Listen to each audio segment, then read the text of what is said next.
cible et efficace qui va vous faire gagner temps et argent dans la recherche de l'excellence opérationnelle. Avant tout, parlons un peu de logistique. Notre webinaire aujourd'hui va durer 60 minutes. Nous avons prévu à peu près 40 minutes de présentation, puis 20 minutes de questions. Vous constaterez que vos micros sont fermés. Nous vous invitons en fait à poser toutes vos questions dans le chat, dans la conversation de la rencontre. Nous avons deux collègues qui vont colliger toute l'information et nous rapporter les questions à la fin de la rencontre pour pouvoir y répondre pendant la période des questions. Le tout afin de maintenir une continuité de la présentation. Aussi, vous allez recevoir à la fin ou en début d'après-midi un courriel vous ramenant au lien de la présentation d'aujourd'hui ainsi que l'enregistrement de la vidéo donc, qui vous sera envoyé dans le courant de la semaine.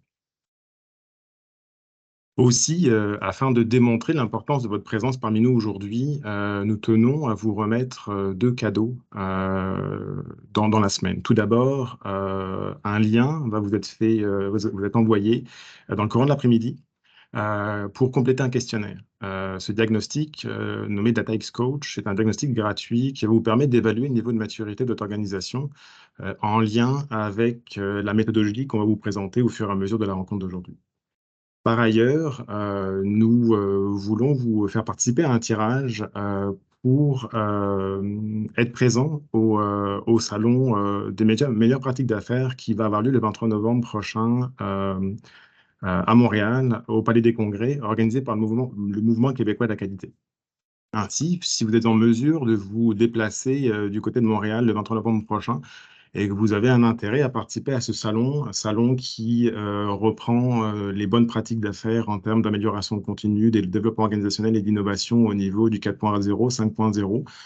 Je vous invite à renseigner dans le chat de la conversation le terme salon MPA et nos collègues vont pouvoir recueillir ces informations-là et procéder au tirage au sort pour faire deux gagnants parmi les participants de la rencontre d'aujourd'hui. Cette information-là sera communiquée dans le courriel qui sera envoyé en remerciement de votre présence aujourd'hui. Je me présente, je suis Mathias Boré, directeur de projet chez Synerforce. Je suis ingénieur de formation. J'ai un bagage en gestion opérationnelle de près de 20 ans d'expérience dans des entreprises manufacturières. J'ai développé une expérience en gestion de la qualité, gestion des achats, gestion de production et amélioration continue au fur et à mesure de mes expériences. Et je me suis développé en termes de compétences en amélioration continue et coaching de gestion dans différentes formations sur les meilleures pratiques d'affaires. Depuis 6 ans, je me consacre essentiellement donc, à transmettre mon expérience et mon expertise à titre de consultant. Et je me suis spécialisé dans l'adaptation et l'appropriation des pratiques d'amélioration continue afin d'aider chacun des gestionnaires avec qui je travaille en projet dans son contexte et dans son rôle à maîtriser l'apport qu'il peut faire dans les organisations. En termes de Synerforce, donc l'expertise que nous avons, en fait, nous sommes des experts en accompagnement et en coaching de gestion sur les meilleures pratiques en organisation du travail. Cela passe par différents projets comme l'implantation de pratiques de gestion quotidienne, la réalisation de projets d'amélioration continue ou de projets de type Lean Manufacturing, ou encore l'accompagnement de dirigeants et de hauts dirigeants dans leur méthode de management exécutif. Ce qui nous démarque chez Synerforce, c'est l'énergie qu'on met à mettre l'humain au cœur de notre travail. Donc, chacun des gestionnaires, on s'assure qu'il est positionné sur son X ou sur son expertise dans son quotidien pour rencontrer le rôle qu'il doit jouer et dont l'organisation s'attend. Louis, je te laisse te présenter à l'auditoire. Oui. Merci Mathias. Alors, bonjour à tous. Mon nom, c'est Louis Cloutier. Je suis vice-président innovation chez Syntel. Je travaille dans le domaine de l'informatique décisionnelle et de l'intelligence artificielle depuis près de 30 ans. Alors, chez Syntel, on est spécialisé en valorisation de données pour supporter la prise de décision.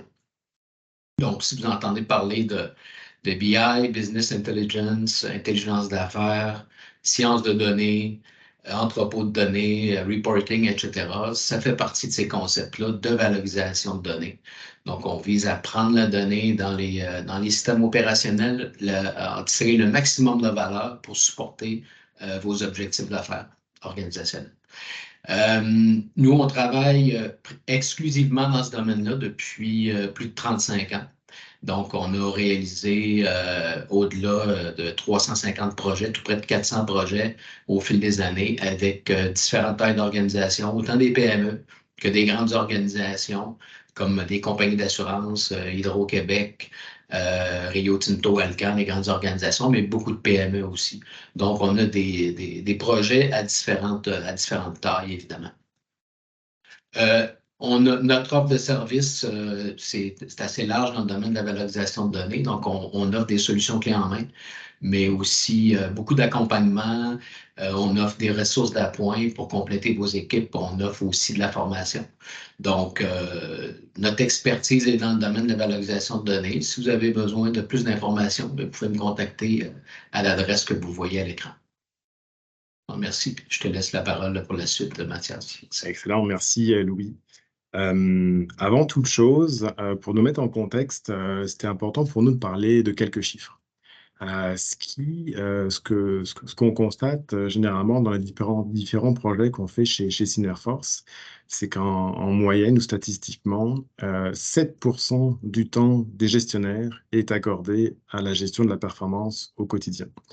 Qu'est-ce que ça veut dire 7%? Si on traduit en heures, ça veut dire qu'environ 35 minutes est accordé par jour à mesurer la performance, à s'assurer de tenter de faire bouger les résultats, de chercher des actions, de chercher des causes par gestionnaire. Ce qu'on réalise, c'est que dans un contexte de pénurie de main-d'œuvre actuelle, dans un contexte où il y a potentiellement une rotation de personnel importante, une chaîne d'approvisionnement qui est toujours un peu incertaine, ou encore une perspective de récession qui nous guette dans certains domaines, ce constat nécessite de se poser la question, est-ce que nos façons de faire aujourd'hui, de la part de nos gestionnaires ou de nos organisations, est suffisante et encore adéquate? Louis, de ton côté, explique-nous un peu ton constat. Oui, alors vous voyez le chiffre 64% à l'écran, c'est que selon une étude de Forrester, 64% des décideurs ont de la difficulté à trouver des réponses à partir de leurs données et tableaux de bord. Donc ça, c'est très symptomatique de ce qu'on constate dans les organisations. Aujourd'hui, les organisations veulent de plus en plus être guidées par les données pour supporter leur prise de décision et ils ont de la difficulté à aller chercher de la valeur dans leurs données. Donc, même si la donnée est présentée, ça ne veut pas dire qu'il y a de la valeur, ça ne veut pas dire qu'elle est fiable, ça ne veut pas dire qu'elle a de la qualité. Donc, c'est un des enjeux qu'on rencontre dans les organisations et c'est là-dessus que nous, on travaille avec les organisations. Donc après avoir mis en place en contexte l'industrie, ce qu'on voulait aussi parler, c'est le contexte de nos gestionnaires. Donc on a généré une gestionnaire du nom de Geneviève qui représente l'expérience de gestion qu'on constate régulièrement dans nos interventions en mandat. Si on prend un peu un contexte, Geneviève va être considéré comme gestionnaire aguerri, qui est très impliqué dans son entreprise, qui a le cœur à l'ouvrage, qui veut que cela fonctionne et qui a de l'expérience d'entreprise et qui connaît pas mal les problèmes. Souvent, c'est ce qu'on rencontre dans la situation. Parmi les points qui sont affichés, que vous pouvez lire à l'écran, moi, je serais curieux de vous entendre dans le chat. Quels sont les points qui viennent vous chercher ou auxquels vous vous identifiez dans la description de Geneviève? Donc, est-ce que c'est en totalité ou partiellement? Et puis de simplement renseigner dans le chat la lettre qui correspond ou les lettres qui correspondent à votre réalité à vous. En parallèle, je vais les décrire. Donc, ce qu'on constate souvent, c'est que nos gestionnaires gèrent beaucoup de problèmes en même temps. Et quand on parle beaucoup de problèmes en termes de largeur, pas nécessairement en termes de profondeur, et ça met pas mal de pression sur leur expertise. On a souvent des gestionnaires qui sont experts à utiliser Excel et qui définissent dans Excel leur mécanique de calcul, leur mécanique de tableau de bord, qui sont propres à leur intérêt, à leur expérience. Ce qui fait qu'ils passent beaucoup de temps à compiler de la donnée, à vérifier de la donnée, potentiellement même à corriger de la donnée ou à challenger la qualité de la donnée qu'on peut avoir.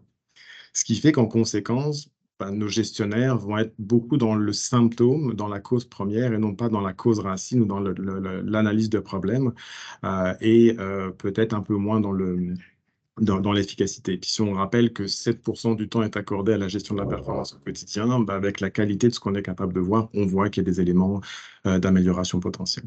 De ton côté, Louis, comment tu vois notre gestionnaire dans Oui, tes mandats? ben, on considère là, l'histoire de Geneviève un peu quelqu'un qui est en faible maturité d'un point de vue de la valorisation de données.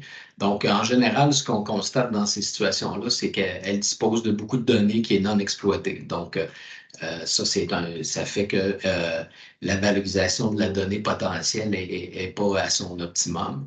Elle a de la difficulté à intégrer des données de plusieurs sources. Évidemment, lorsqu'on a plusieurs sources de données, on n'a pas toujours une intégrité référentielle. Donc, si on veut mixer de la donnée du CRM avec le ERP, avec d'autres systèmes, c'est pas toujours facile. Il y a des enjeux.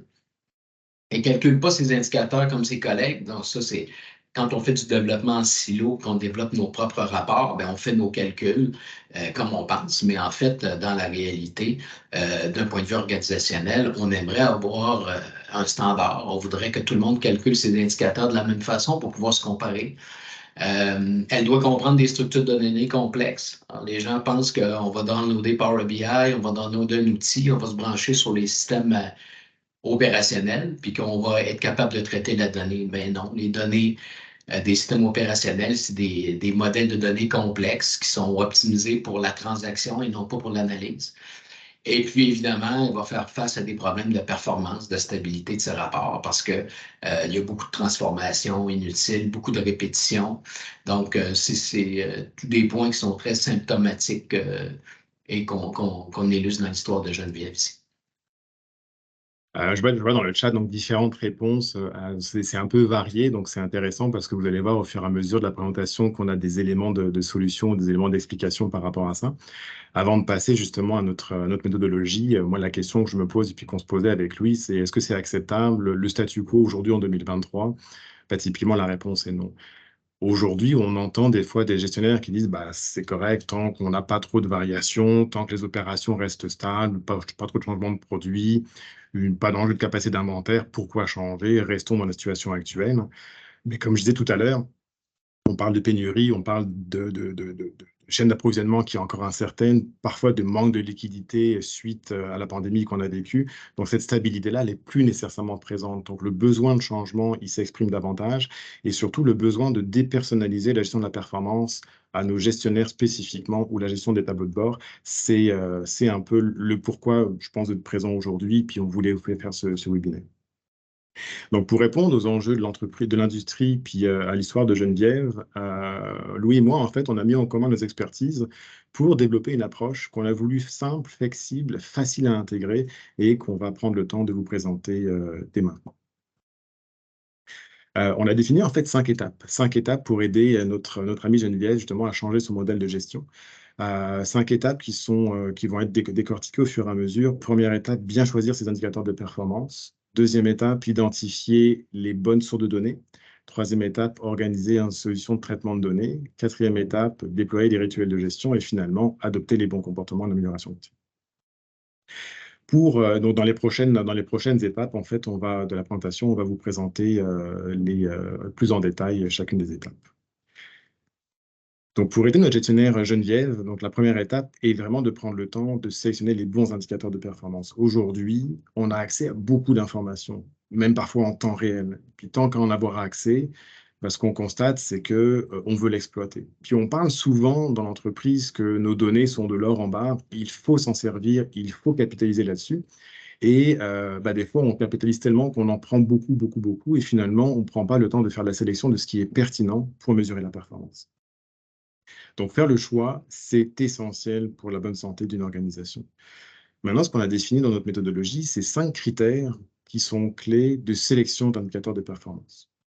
À titre d'exemple, avoir un propriétaire d'indicateur. Un bon indicateur est défini avec un propriétaire qui est capable de faire bouger un levier, qui est capable d'être imputable, de faire changer les résultats et de se sentir effectivement en mode je suis responsable du résultat. Bien définir un indicateur, ça passe aussi par une intention. Est-ce qu'on va parler d'indicateur d'un extrant, un processus, un instant? Est-ce qu'on veut regarder le passé pour constater ou est-ce qu'on veut regarder l'avenir pour anticiper? En fonction de cette réflexion-là, la méthode de calcul, la cascade d'indicateurs peut être largement influencée et les données qu'on a besoin vont être fortement différentes. Si on prend l'exemple d'une visualisation, de quelle manière notre indicateur est rendu accessible, est rendu visible, est rendu utilisable? Est-ce qu'on parle de quelque chose sur le terrain, quelque chose d'accessible d'un point de vue informatique? La question qu'il faut se poser, c'est de quelle manière on veut être percuté par notre indicateur dans le but de se mettre en mouvement. On a sorti un exemple d'une définition d'indicateur qu'on applique dans notre méthodologie pour montrer l'importance de chaque mot et l'influence de chaque mot. Et puis c'est un point de départ qui va avoir une conséquence sur les prochaines étapes parce que ça va effectivement définir le regard qu'on va vouloir poser. À titre d'exemple, dans l'exemple qui est présenté à l'écran, suivre le nombre d'unités fabriquées dont la qualité a validé la conformité afin de sortir les causes de retard de fabrication. Ce qu'on veut comme intention, c'est de travailler sur les causes. Donc, ça veut dire qu'il faut que les données soient organisées en conséquence pour pouvoir analyser les causes et traiter de l'amélioration. Donc, en fonction de cette définition-là, la donnée à regarder va être complètement différente. Dans l'exemple de la méthode de calcul, on spécifie, par exemple, des PO clients seulement. Ça ne veut pas dire que les autres ne sont pas importants, mais on veut mettre un focus particulier sur les PO clients, peut-être parce qu'il y a des enjeux ou des sujets particuliers. Ça fait partie de comment bien définir un indicateur. Dans le cas d'une cascade, savoir que la finance, par exemple, et la direction se préoccupent de données qui vont être complémentaires à celle qui est affichée à l'écran, ça permet encore une fois d'enlever la pression sur notre gestionnaire de suivre et de mettre de l'énergie à suivi pour ramener ça davantage dans un système de gestion d'indicateurs. Donc, une fois qu'on a identifié cette première étape et qu'on a bien choisi l'indicateur, on se rend compte que la gestion de données devient importante. Donc, je vais laisser la parole à Louis pour la deuxième étape de notre méthodologie. Oui. Alors, dans le cas vous comprendrez qu'évidemment, nous, l'objectif est d'utiliser la technologie et les meilleures pratiques en termes de valorisation de données pour supporter Geneviève. Donc, l'étape suivante, une fois qu'on a identifié nos indicateurs de performance, c'est extrêmement important d'identifier et de profiler les sources de données requises pour bien supporter, pour bien produire ces indicateurs-là. Donc, on a produit un certain nombre d'indicateurs de performance pour lesquels, éventuellement, on va vouloir identifier des cibles et des objectifs. Ça, c'est extrêmement important pour pouvoir détecter des écarts, pour pouvoir faire des suivis, avoir des alarmes, etc., et comprendre où on a des problématiques à résoudre. On va associer aussi des causes premières lorsque les performances ne sont pas au rendez-vous ou lorsqu'on constate certaines problématiques. À ces causes premières-là, éventuellement, on va identifier aussi des plans d'action pour régler ces problématiques-là, puis éviter que les causes premières trop répétitives ou celles qu'on constate qui reviennent souvent cessent de se répéter.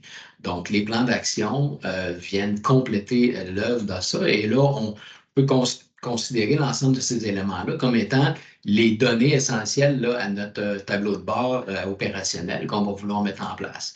Mais c'est important de comprendre qu'à la source, on veut aller chercher les données opérationnelles. On veut aller chercher la donnée dans les systèmes opérationnels, les systèmes transactionnels, pour alimenter notre environnement décisionnel.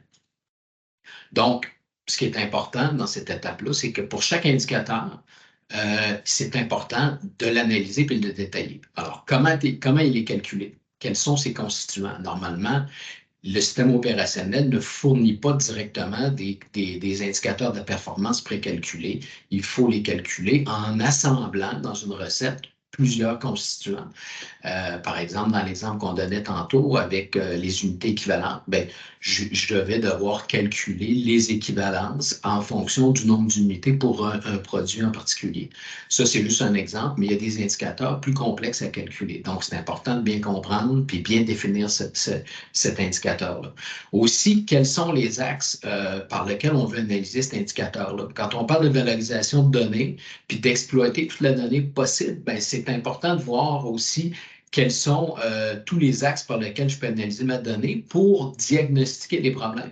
C'est beau avoir un indicateur à haut niveau, mensuel, pour toute l'organisation, mais si je constate un problème, je veux être capable de d'analyser, de diagnostiquer où se trouve le problème. Par exemple, l'indicateur, je peux vouloir l'analyser par client, par concepteur, par chaîne de montage, par période de temps, par région, pour des ventes, etc. Donc, c'est un ensemble d'axes d'analyse qu'on doit identifier.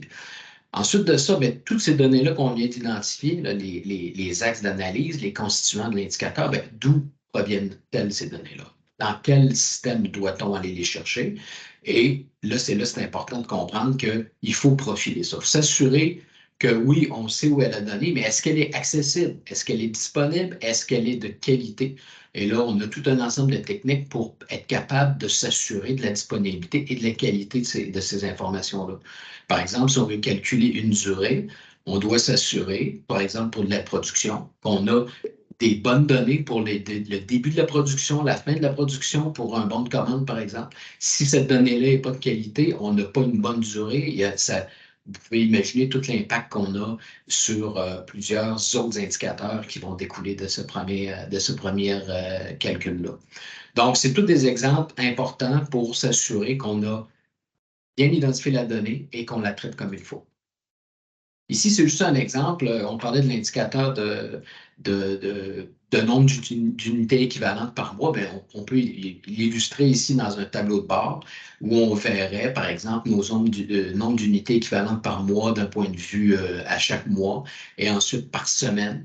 Et à partir du moment où on a une cible qu'on voit par la ligne horizontale, là, ici, on a une cible très simple qui ne varie pas trop dans le temps, on voit qu'il peut y avoir, on se rapproche de la cible, on s'en éloigne.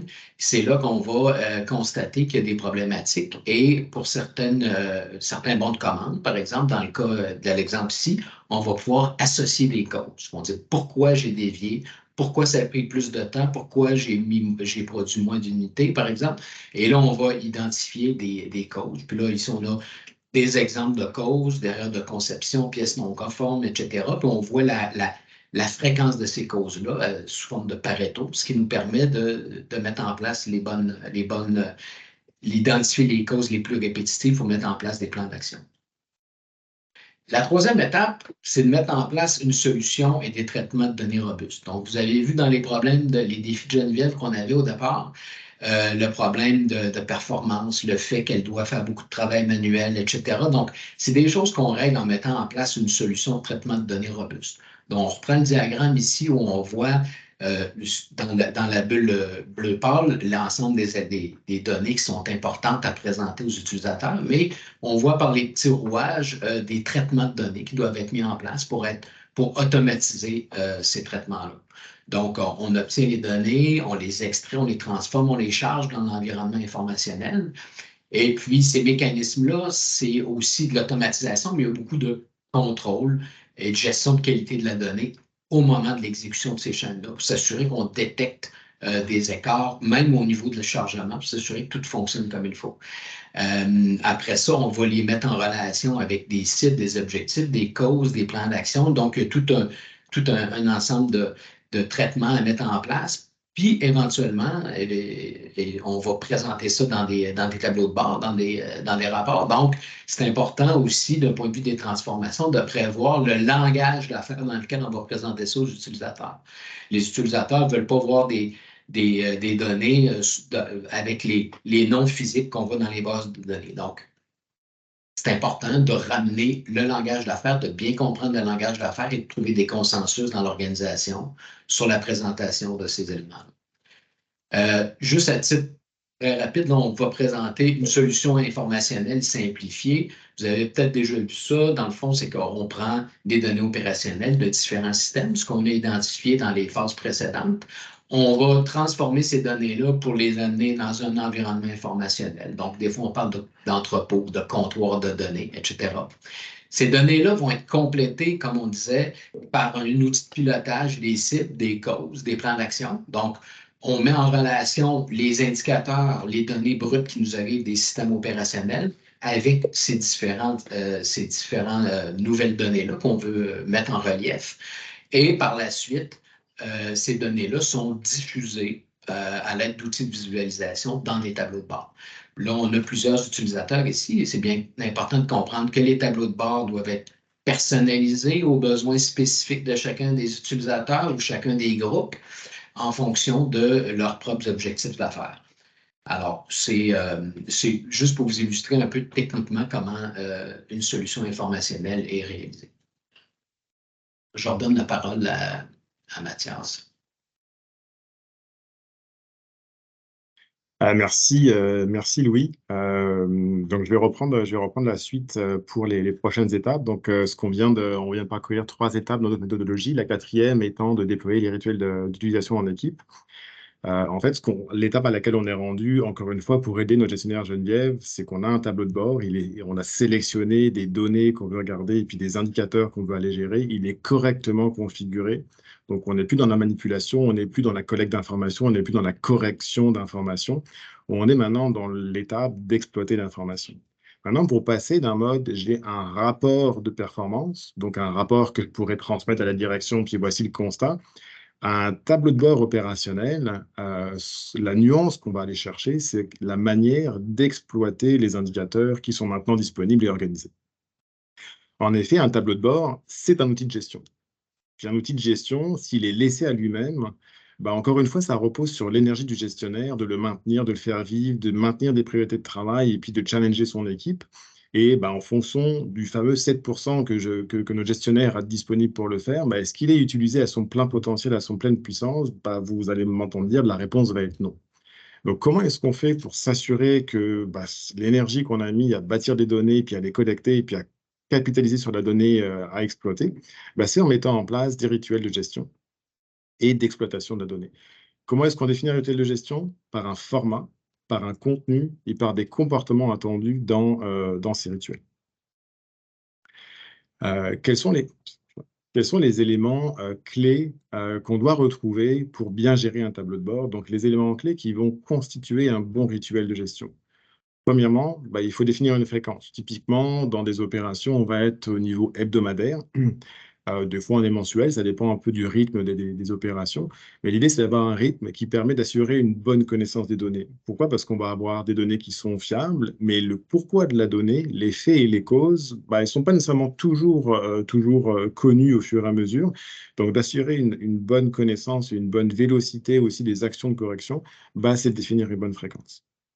Au niveau de la préparation, ce qui est important de comprendre, c'est que quand on veut suivre et utiliser la performance d'un tableau de bord, il faut qu'on arrive préparé à nos rituels de gestion, à nos rencontres. En effet, nos participants aux rencontres doivent arriver avec des données qui sont collectées en amont, peut-être avec des suivis sur le terrain, pour que l'essentiel de la rencontre soit à analyser les causes et à trouver des solutions, et non pas à compiler la donnée ou à compiler les causes associées à la donnée. Donc la notion de préparation à ce genre de rencontre-là est primordiale. On va vouloir aussi prioriser. Louis en a parlé avec les différents outils qui vont être implantés avec cette méthodologie. L'idée, c'est d'accepter de ne pas tout traiter, de ne pas tout mettre en priorité. Pourquoi? Parce qu'il faut effectivement s'assurer que l'ensemble de l'équipe va avoir un focus de travailler sur les mêmes choses.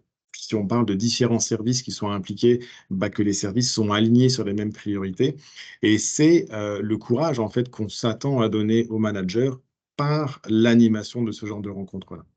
Et finalement, la rétroaction. La rétroaction de la performance de nos rencontres, de la performance des rituels, pour s'assurer qu'on ne s'écarte pas du plein potentiel d'un tableau de bord, est essentielle.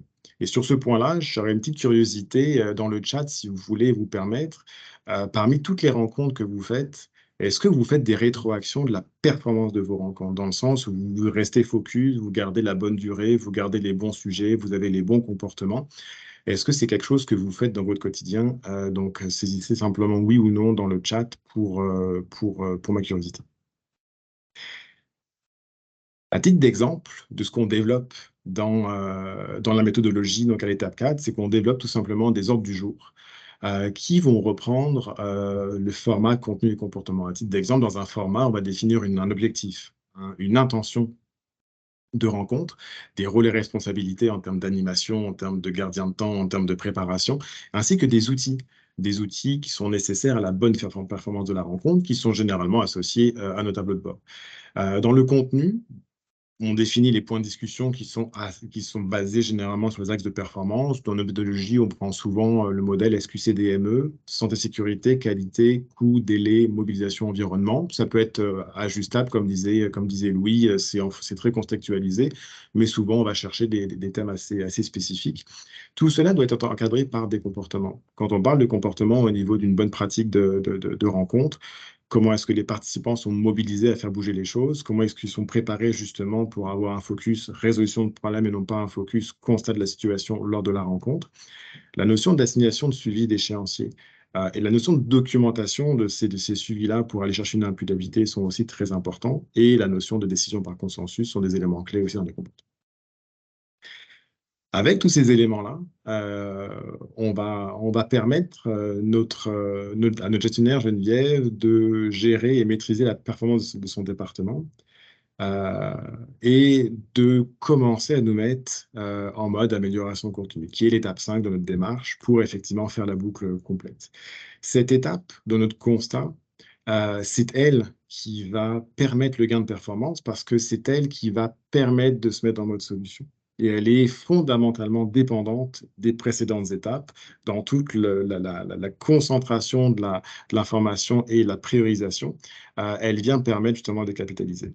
Dans l'ensemble de nos projets, de nombreuses fois, on constate que la 5e étape est beaucoup moins maîtrisée, beaucoup moins bien fonctionnelle, et ce qui permet des fois d'amener ou ce qui entraîne peut-être plus la démobilisation de certains gestionnaires à toute la démarche qui a été mise en place et d'exploiter la bonne puissance d'un tableau de bord et d'une démarche ainsi conçue.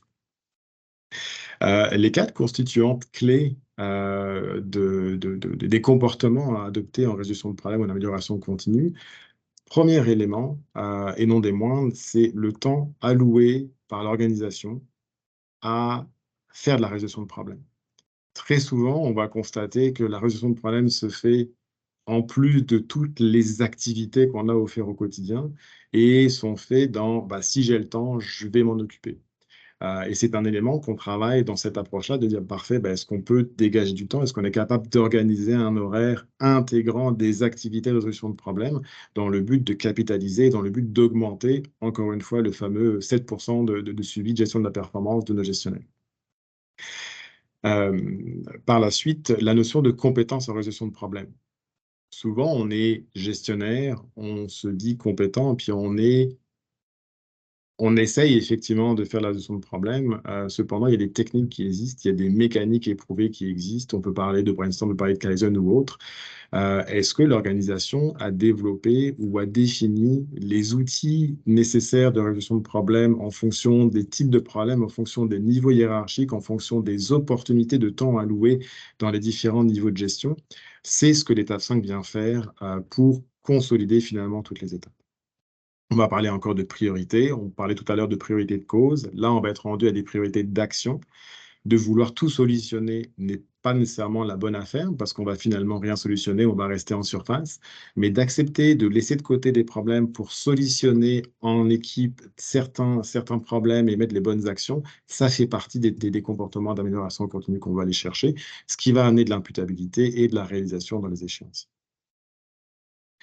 À titre d'exemple, quelques outils qu'on met régulièrement en place en résolution de problèmes. Première étape, tout se base sur l'analyse des gaspillages. Quand on est opérationnel, quand on est sur le terrain, on va comparer par rapport à des gaspillages. On peut parler d'identification de problèmes, on peut parler d'analyse de causes avec les 5 pourquoi ou d'analyse de solutions avec les Ishikawa. Dans la méthodologie qu'on développe à cette étape-là, on est dans le même schéma que l'analyse des rétroactions au niveau des rituels de gestion. Est-ce que la façon dont on développe nos ressources, dont on encadre les comportements de gestion sont évalués? C'est important de se poser la question, est-ce que la formation est adéquate? Est-ce que notre apprenant, gestionnaire apprenant ou participant apprenant a été sensibilisé de la bonne manière? Et puis, est-ce que notre formateur a passé le message d'une manière adéquate pour que l'apprenant, effectivement, soit dans le bon schéma? Donc, c'est ce qu'on voit un peu du côté droite, un quiz sur les gaspillages. Donc, toutes nos formations qu'on met dans cette étape-là sont avec une rétroaction en direct. Et si effectivement on voit qu'on n'a pas un score finalement suffisant, on retourne en mode apprentissage pour assurer une autonomie et pour assurer une intégration des bons comportements d'amélioration.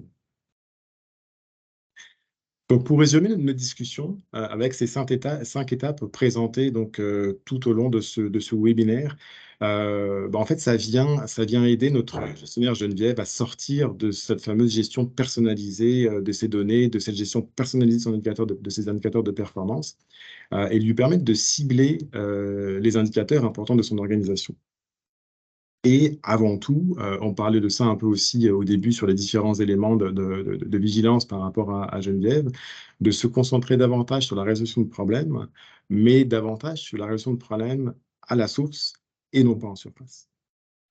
Maintenant, si on veut débuter cette aventure-là, par quoi on commence, comment on fonctionne, c'est là où Louis et moi, on a développé finalement une méthodologie d'initiation à cette démarche-là qu'on a appelée Data X Coach.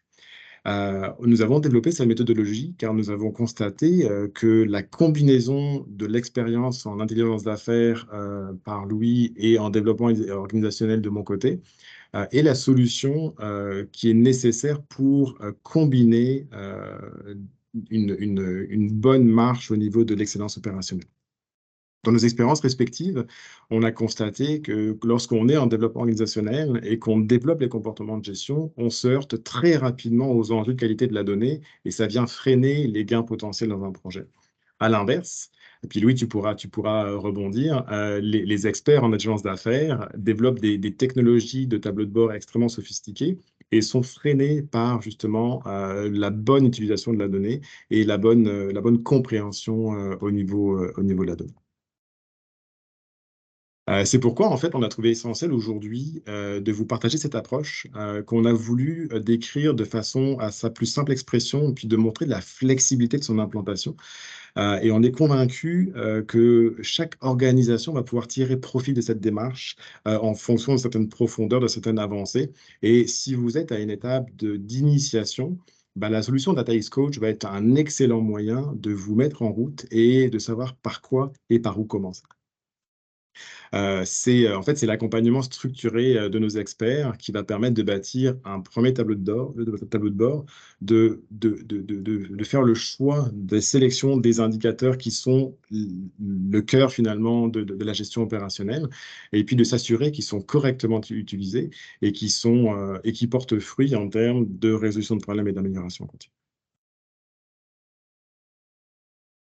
Pour conclure, en revenant à l'histoire de Geneviève et de son contexte, ce qu'on vient figurer, c'est la manière dont notre approche va pouvoir répondre plus spécifiquement aux aspects de Geneviève.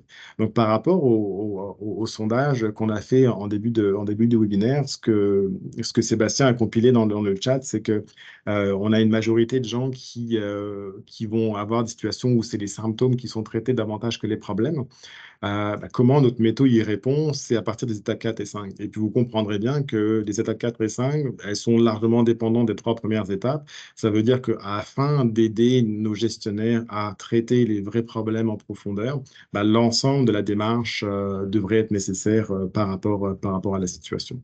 Donc je vous laisse consulter les différentes étapes, mais ce qu'on a voulu montrer, c'est que cette démarche qui se veut simpliste en 5 étapes avec des éléments assez clair dans chacune des étapes, permet de rapidement et assez efficacement changer les enjeux et les comportements de notre gestionnaire. Louis, est-ce que tu veux rajouter peut-être quelques éléments d'un point de vue intelligence d'affaires? J'ai remarqué dans les réponses là, des gens qu'il y avait beaucoup de données non exploitées. Là. En fait, les gens ont répondu, surtout la réponse F là, dans la colonne de droite. Donc, évidemment, dans un contexte où on développe nous-mêmes nos tableaux de bord, où on utilise pas nécessairement les meilleures pratiques et pas de solutions automatisées, ben, ça devient très difficile d'aller chercher toute la valeur qu'on a dans nos données. Et surtout de mettre en relief les indicateurs qu'on veut analyser. C'est là qu'on va chercher beaucoup de valeur en mettant en relief la donnée par un ensemble d'axes d'analyse qui viennent compléter l'indicateur de performance. Alors, on a beau compiler mensuellement le nombre d'unités équivalentes produites, ça devient difficile de diagnostiquer des problèmes si on n'est pas capable d'analyser cet indicateur-là sous différents axes, puis de pouvoir, ce qu'on appelle dans le jargon, faire du drill down ou du forage dans l'information pour aller chercher où il y a eu des problèmes. Est-ce que c'est un client en particulier? Est-ce que c'est un type de produit en particulier? Est-ce que c'est pour un concepteur, pour une équipe de conception en particulier, qu'il y a des problèmes qui surviennent? Et c'est ça qui nous permet de mieux cibler les plans d'action par la suite. Donc, excellent. Donc, en c'est fait, ce que j'avais ajouté. merci. Luc. Pour conclure, en fait, vous comprenez que la démarche qu'on veut vous présenter, elle est facilement interprétable et facilement adaptable. Elle me permet de dire qu'aujourd'hui, le statu quo de constat, c'est pas vraiment une option. Donc, vous pourriez, dès la fin de ce webinaire, dire parfait, je prends les éléments et puis je me mets en action. Puis c'est l'intention de la présentation aujourd'hui, de vous montrer que c'est pas nécessairement compliqué et dangereux, mais au contraire, avec des étapes simplistes et claires, on est capable de fonctionner et puis de changer le statu quo établi aujourd'hui. Donc, ça fait le tour un peu de la présentation. Donc, on tient sincèrement à vous remercier de votre présence. Il doit y avoir quelques questions qui ont été posées. Je ne sais pas si Sébastien et puis Axel, vous avez des éléments de questions. Ça serait le moment d'y répondre. Si vous voulez effectivement après ouvrir le micro pour échanger davantage, ça va nous faire bien plaisir. Je vais me positionner justement pour les questions. On a eu une seule question qui est arrivée dans le chat, là, dans le clavardage, qui était si le matériel allait être remis. Effectivement, Gauthier a gentiment répondu qu'à la fin de la semaine, l'ensemble du matériel allait être disponible et accessible. Mais je laisse quand même la tribune ouverte là, pour ceux qui ont un intérêt par rapport à des questions. Il nous reste encore quelques minutes. Donc, si vous avez des questions, c'est le temps d'interroger nos experts. Hein.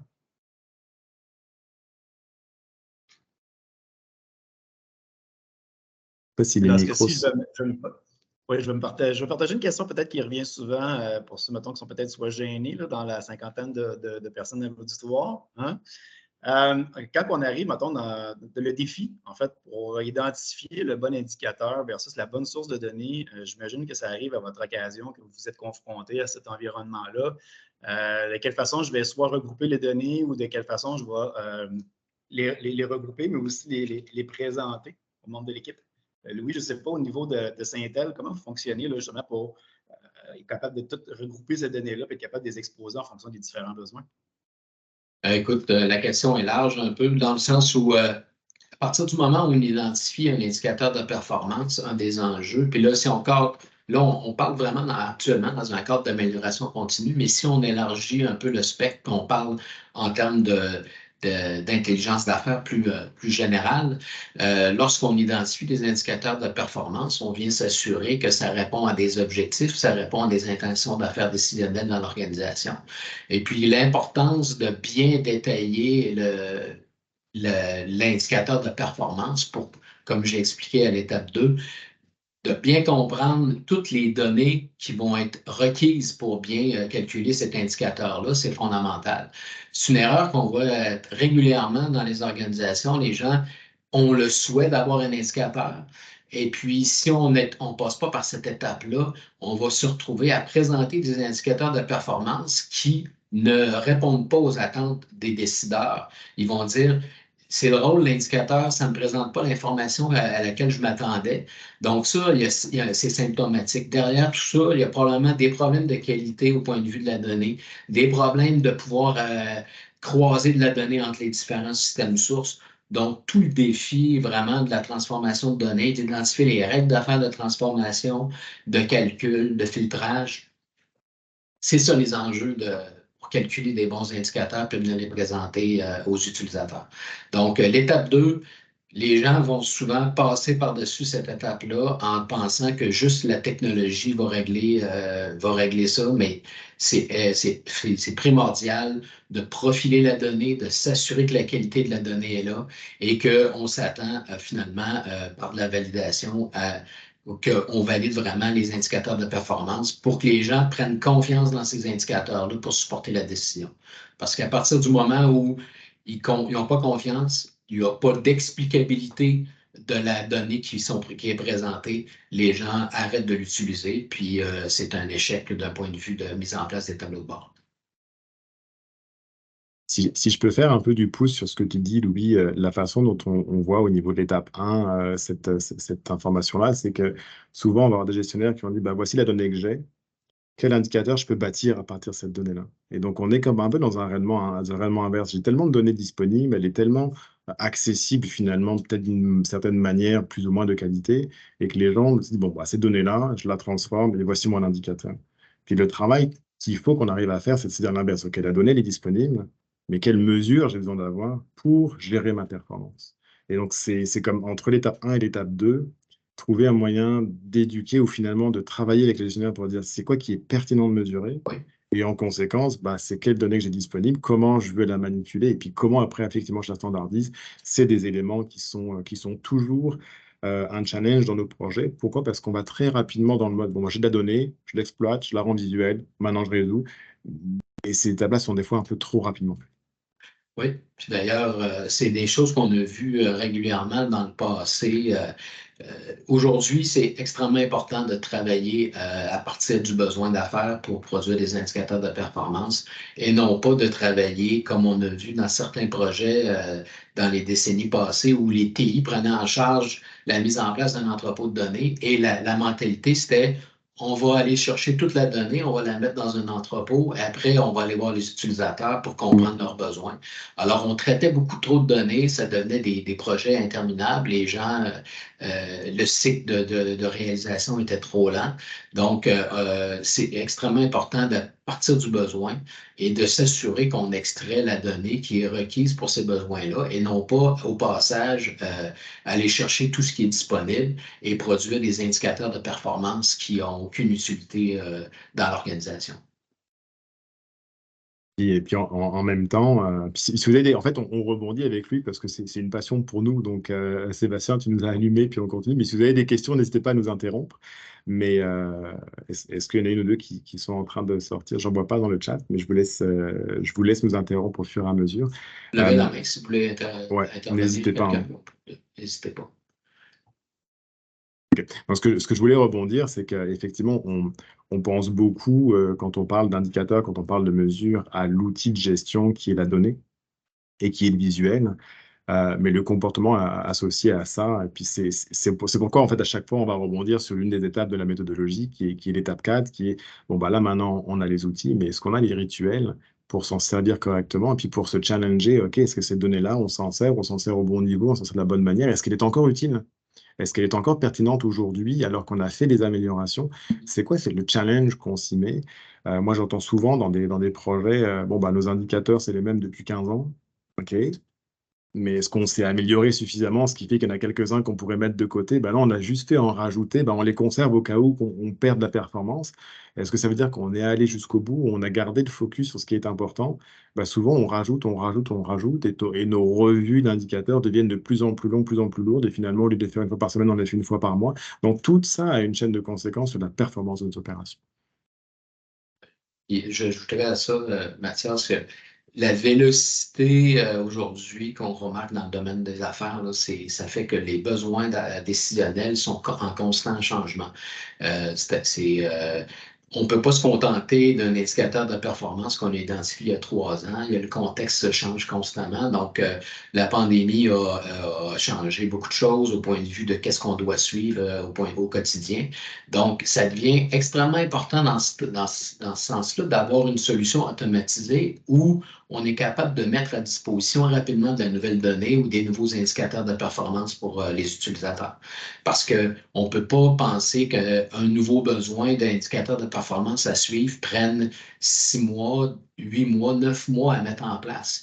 Déjà, probablement qu'il est trop tard, puis que c'est des nouvelles préoccupations d'affaires qui ont émergé et que là, on a besoin de nouveaux indicateurs. Donc, le time to market qu'on peut parler dans le jargon, là, ou mettre à disposition de la nouvelle donnée, ça devient le nerf de la guerre dans ce genre d'environnement décisionnel. Je vois une Nous question avons de deux questions. Josiane. Ouais.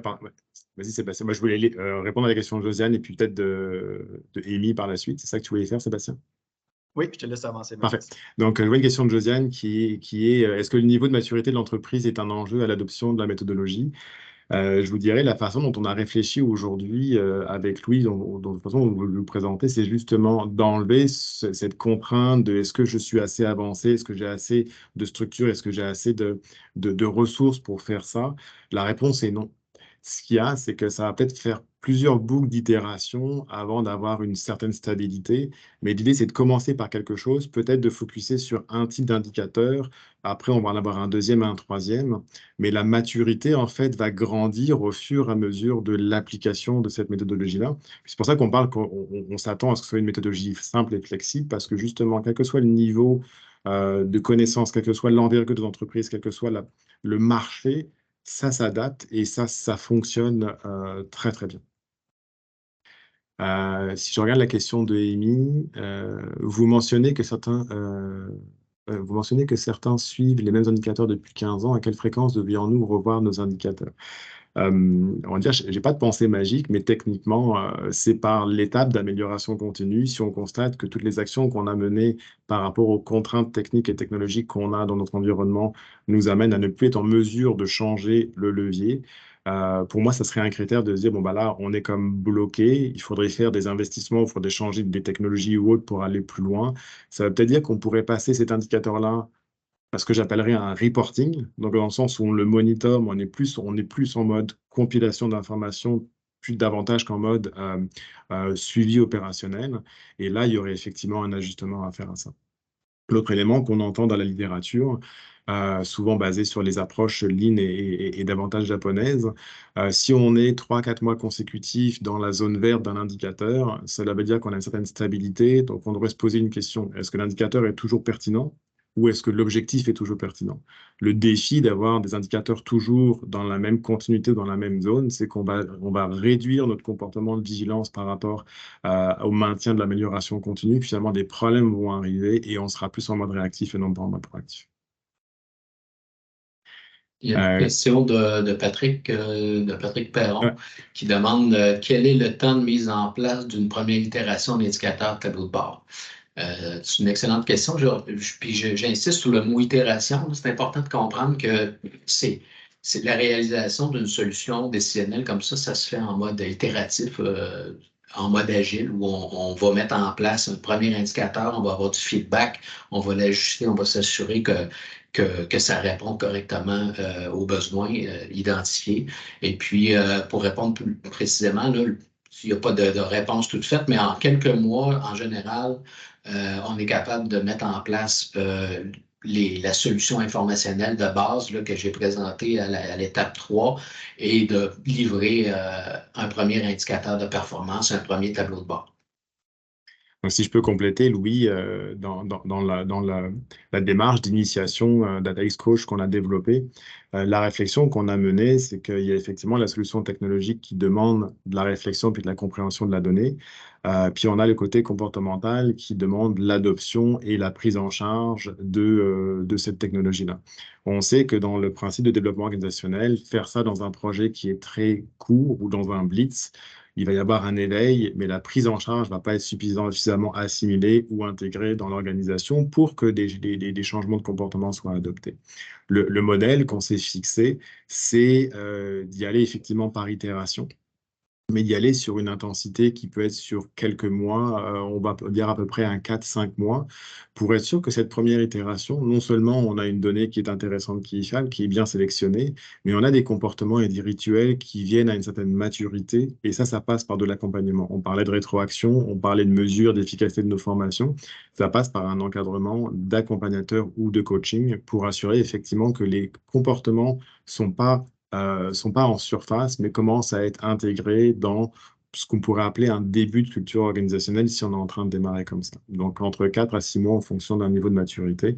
Si effectivement on a une maturité qui est plus avancée pour rebondir sur la question de Josiane, c'est sûr que ça possiblement va aller beaucoup plus vite. Pourquoi? Parce que les comportements seront peut-être déjà en place, il y aura peut-être quelques ajustements, donc l'encadrement de coaching sera peut-être un peu différent et c'est peut-être plus le volet technologique et fiabilité technologique qui va prendre part. Donc c'est un peu nuancé, mais c'est quelque chose que dans notre perspective de projet, quelques mois, c'est quand même rapide par rapport au potentiel de gain et potentiel de retour sur investissement.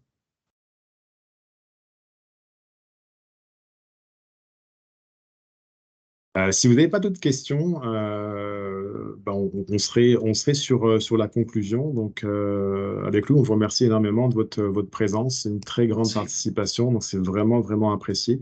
On est convaincu que cette méthodologie-là est applicable à tous les niveaux. Donc, on a mis nos adresses courriels respectivement dans une des premières diapos. Donc, n'hésitez pas à prendre contact avec nous. À titre de rappel, donc, il y a un tirage au sort qui va se faire pour les personnes qui ont renseigné donc, Salon MPA dans le clavardage. Donc, Sébastien va compiler ça par la suite. Et si vous avez effectivement des besoins d'approfondissement, dans le courriel de remerciement de présence, vous allez recevoir le lien pour le fameux questionnaire DataX Coach qui permettra effectivement d'évaluer la maturité de votre organisation. Et on pourra avoir une rencontre de présentation et de confirmation de votre maturité par la suite.